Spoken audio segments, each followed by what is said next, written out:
લગન સીઝન ની નવા જૂની આ ડેસ્ટિનેશન વેડિંગ નું આવ્યું છે ને, અચ્છા ખાલી 25 લોકો લઈને બહાર જતું રહેવાનું એમ. તો એમાં ખર્ચો ઓછો થાય. હરખું જ થાય છે લા. આ રિસોર્ટ ના ભાડા જોતું, ડેકોરેશન, કેટરિંગ, ટ્રાવેલિંગ બધું નહીં ગણવાનું. હા કરેક્ટ. હમણાં અમારે એક છોકરો આવ્યો છે, ફિનલેન્ડ થી આવ્યો છે. ફિનલેન્ડ આ યુરોપમાં છે. 25 લોકોને બોલાયા છે ખાલી.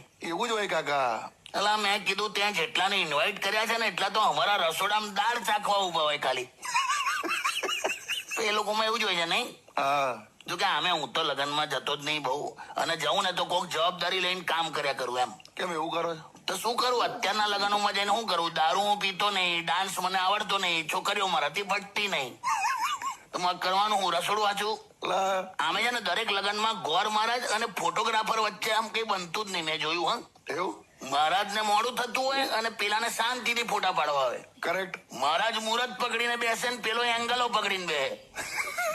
અને હવે તો છે ને અડધી વિધિ તો ફોટોગ્રાફર જ સમજાઈ દે છે. એવું ફોટો લેતા લેતા કેવું બોલે, હસતું મોડું રાખીને જમણા હાથમાં પાણી લઈ લો.